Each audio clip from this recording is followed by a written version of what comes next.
Friends, welcome to my channel once again. आज हम बात करेंगे इग्नू के एक मास्टर्स प्रोग्राम के बारे में, जो कि है एक मास्टर्स इन एंथ्रोपोलॉजी। ज़्यादातर बच्चों का यही क्वेरी रहता है कि हमें कितने प्रैक्टिकल्स कंप्लीट करने होंगे, कितने प्रोजेक्ट वर्क करने होंगे, या कितने डिसर्टेशन हमें प्रिपेयर करने होंगे, और किस साल में कितने प्रैक्टिकल्स फाइल बनाने होंगे। तो बहुत सारे क्वेरीज स्टूडेंट्स के तरफ से आते रहते हैं। तो इन्हीं क्वेरीज को आज हम इस वीडियो में डिटेल में क्लियर करने की कोशिश करेंगे। तो वीडियो को अंत तक ज़रूर देखिए और स्किप ना करें, क्योंकि बीच में बहुत सारे ऐसे इम्पोर्टेंट पॉइंट्स मैं आपको बताने जा रहा हूँ, जिससे आपका सभी डाउट्स इन फ्यूचर क्लियर हो जाएगा इस कोर्स के रिलेटेड। चलिए फिर वीडियो को शुरू करते हैं।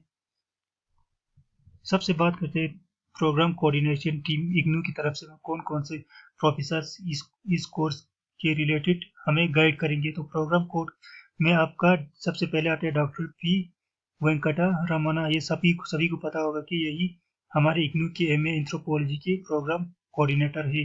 आप इनसे सीधे ये अपने इस ईमेल पर इनसे किसी भी डाउट को क्लियर करने के लिए या कुछ आपको जानना होगा तो आप इस ईमेल पर उनसे पर्सनली आप उनसे कांटेक्ट कर सकते हैं। तो डॉक्टर पी वेंकटरमन जो है इग्नू के एमए एंथ्रोपोलॉजी के प्रोग्राम कोऑर्डिनेटर है।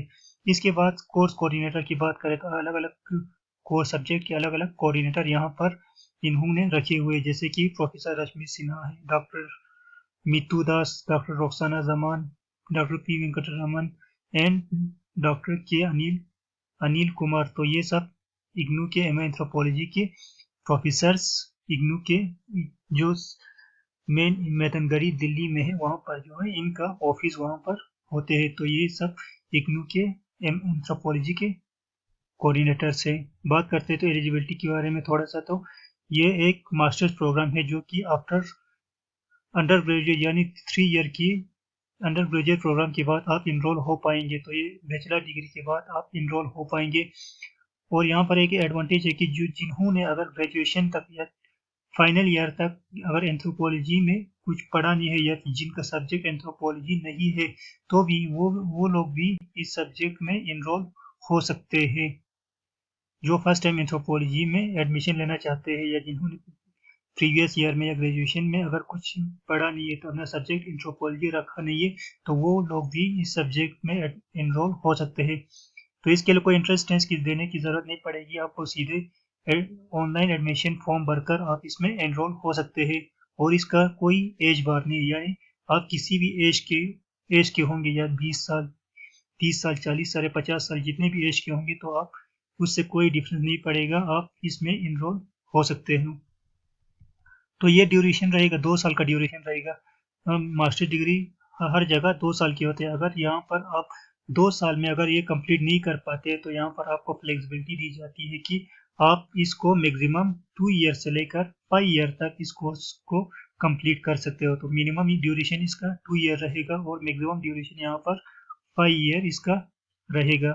तो मीडियम इंस्ट्रक्शन की बात करें तो ये सिर्फ प्रेजेंटली इंग्लिश मीडियम में ही यहाँ पर अवेलेबल है, जैसे कि बीएससी एंथ्रोपोलॉजी इग्नू में इंग्लिश और हिंदी दोनों मीडियम में अवेलेबल है। लेकिन मास्टर्स डिग्री फिलहाल सिर्फ इंग्लिश में ही आपको यहाँ पर इनरोल होने के लिए मिलेगा। अब स्ट्रक्चर की बात करते हैं तो इस प्रोग्राम में आपको कितने सब्जेक्ट में अपियर होने पड़ेंगे, फर्स्ट ईयर में कितने सब्जेक्ट होंगे, या सेकंड ईयर में कितने सब्जेक्ट होंगे, तो इसके बारे में हम इस वीडियो में डिटेल में जानेंगे।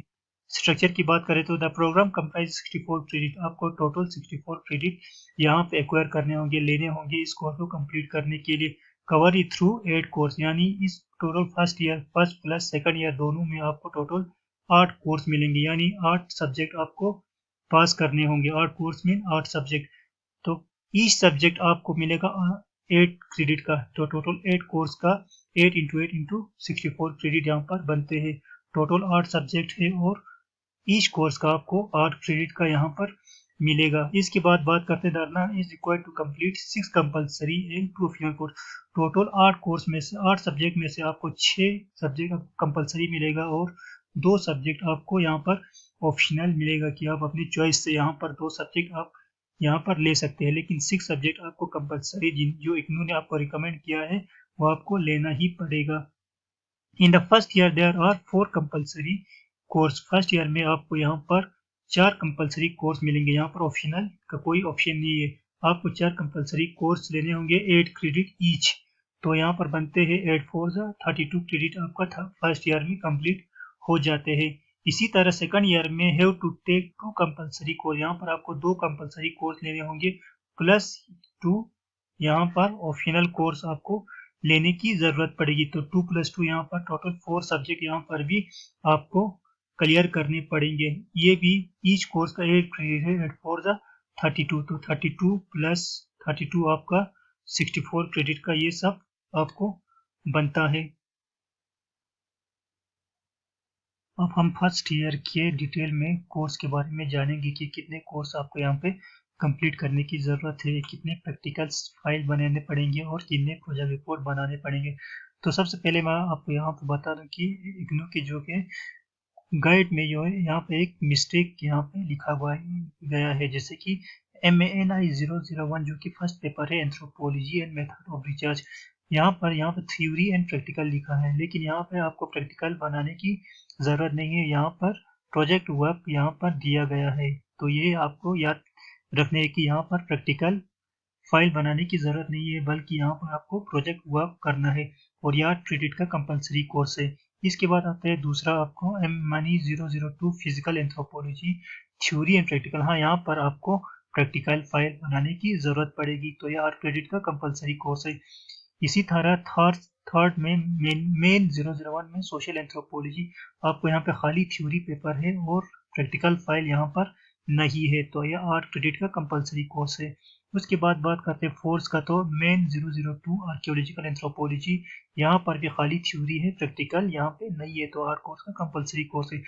ये आप याद रखिए कि यहाँ पर प्रैक्टिकल नहीं है, यहाँ पे प्रोजेक्ट वर्क है। इसको क्लियर करके मार्क करके रखिए। डिटेल में बात करते हैं, आप देख सकते हैं paper 1 many 001 anthropology and method of research में आपको यहाँ पे 6 ब्लॉग यानी आपको यहाँ पे 6 बुकलेट मिलेगा और इसमें से आप देख सकते हैं 6 बुकलेट में आपको डिटेल में दिया गया है कि प्रोजेक्ट वर्क को कैसे कैरी करना है। कि आपको ये आप खुद पढ़ के आप देख सकते हैं कि प्रोजेक्ट वर्क कैसे प्रिपेयर करना है। तो ये फर्स्ट ईयर के फर्स्ट पेपर में आपको प्रोजेक्ट वर्क एक प्रोजेक्ट आपको प्रिपेयर करना पड़ेगा। तो इस सब्जेक्ट का आपको बता दूं कि इस पूरे सब्जेक्ट का आपको टर्म एंड एग्जामिनेशन यहाँ पे नहीं होगा और ये सिर्फ इवैल्यूएशन आपको मार्क्स मिलेगा आपको यहाँ पे आपकी प्रोजेक्ट वर्क के हिसाब से। जैसा आप प्रोजेक्ट वर्क सबमिट करेगा उस हिसाब से आपको मार्क्स मिलेगा। यहाँ पर आपको टर्म एंड एग्जामिनेशन देने की आपको ज़रूरत यहाँ पे नहीं पड़ेगी, ये क्लियरली गाइड में लिखा हुआ है।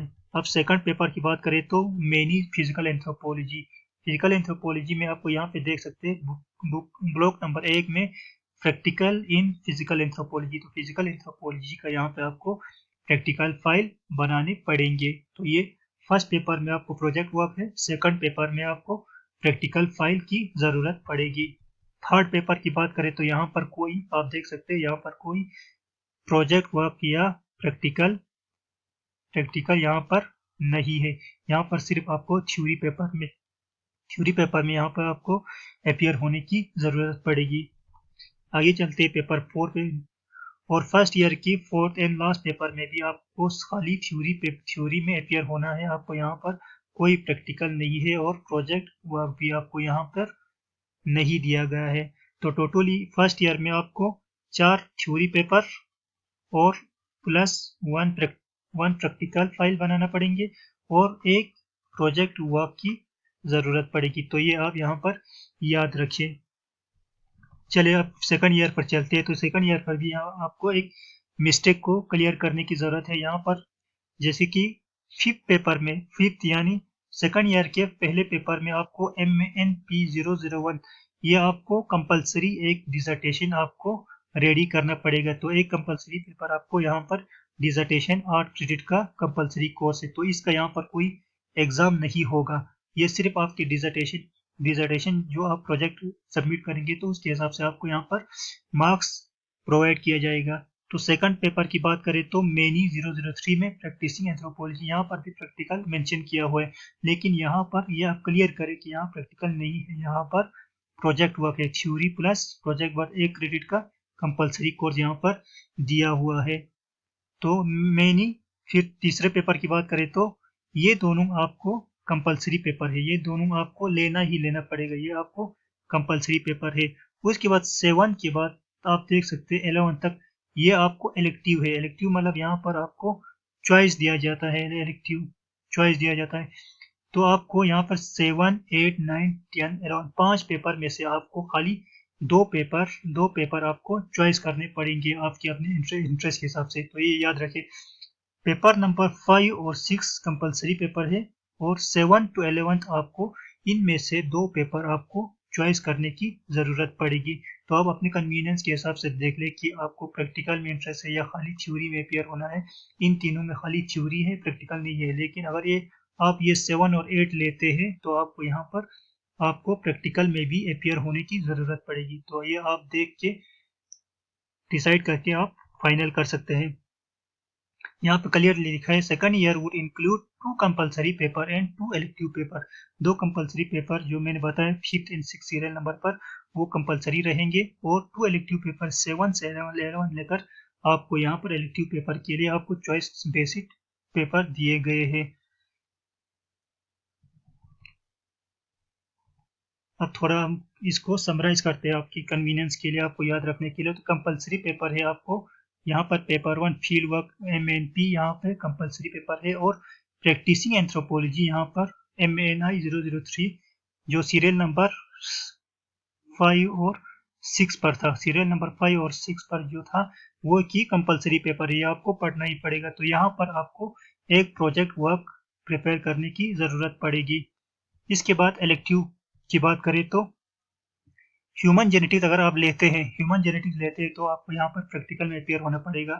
और ह्यूमन ग्रोथ एंड डेवलपमेंट लेते हैं तो यहाँ पर आपको और एक प्रैक्टिकल के लिए अपेयर होने की ज़रूरत पड़ेगी। और comparative ethnography, gender in society and environmental, इसमें आपको कोई प्रैक्टिकल या प्रोजेक्ट वर्क यहाँ पर आपको नहीं मिलेगा। तो ये दोनों अगर आप लेते हैं तो आपको अपेयर होना पड़ेगा प्रैक्टिकल के लिए, या प्रैक्टिकल फाइल बनानी पड़ेगी, क्लासेस देने पड़ेंगे। अगर आप ये तीनों लेते हैं तो आपको यहाँ पर कोई प्रैक्टिकल एग्जाम देने की ज़रूरत नहीं पड़ेगी। तो ये आप अपने हिसाब से देख लें। तो यहाँ पर सेकंड ईयर में आपको टोटल 4 पेपर में से कितना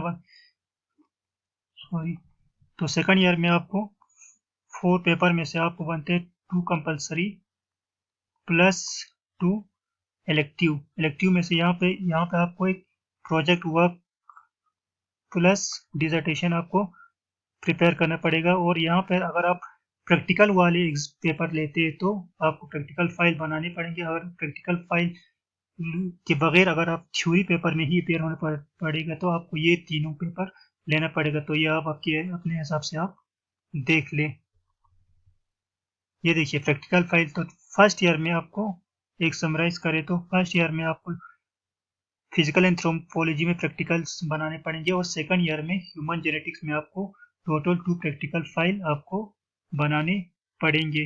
और ह्यूमन ग्रोथ एंड डेवलपमेंट में सेकंड ईयर में और एक प्रैक्टिकल फाइल आपको यहाँ पे बनाने की ज़रूरत पड़ेगी। तो टोटल यहाँ पर 3 प्रैक्टिकल फाइल आपको बनाने की ज़रूरत पड़ेगी। फिर प्रोजेक्ट वर्क की बात करें तो एंथ्रोपोलॉजी फर्स्ट ईयर में anthropology and method of research में एक प्रोजेक्ट वर्क और सेकंड ईयर में प्रैक्टिसिंग एंथ्रोपोलॉजी का आपको दूसरा प्रोजेक्ट वर्क करने पड़ेंगे। और सेकंड ईयर में आपको कंपलसरी आपको यहाँ पे डिसर्टेशन दिया हुआ है। अब बात करते हैं इवोल्यूशन की। तो यहाँ पर मार्किंग कैसे होगा, तो यहाँ पर इन्होंने क्लियर लिखा है कि आपके असाइनमेंट अगर आप सबमिट करेंगे तो उसका आपको 100 में से, फॉर एग्जांपल अगर 100 मार्क्स में से होंगे तो 30% आपको असाइनमेंट के मार्क्स मिलेंगे और 70% आपको टर्म एंड एग्जाम के लिए आपको मार्क्स मिलेंगे। तो 7 + 30 प्लस यहाँ पर 100% आपका हो जाते हैं। तो ऐसे करके अगर डिवीजन की बात करें तो अगर कोई 60% से वो मार्क्स लेते हैं तो फर्स्ट डिवीजन में आएगा, 50 to 59.9% तो सेकंड डिवीजन में, और 40% से 49.9% अगर कोई लेते हैं तो उसको पासिंग में ही इसका ये रैंकिंग, ये ग्रेड आएगा। अगर कोई बिलो 40%, अगर कोई मार्क्स किसी के 40% से कम आते हैं तो वो फेल माना जाएगा। तो आपको मिनिमम कम से कम 100 में से 40% मार्क्स तो आपको लेना ही लेना पड़ेगा इस कोर्स को कंप्लीट करने के लिए। तो यही था इस कोर्स के बारे में डिटेल। उम्मीद है आपको ये पसंद आया होगा और अपना डाउट क्लियर हो गए होंगे। अगर इसके अलावा आपके पास और कोई डाउट रहते तो कमेंट सेक्शन में ज़रूर बताएं, हम आगे इन फ्यूचर इस पर और एक वीडियो ज़रूर बनाएंगे। थैंक यू सो मच, और चैनल को सब्सक्राइब करना ना भूलें क्योंकि हम ऐसे ही वीडियोस इन फ्यूचर लाता रहूँगा। Thank you so much.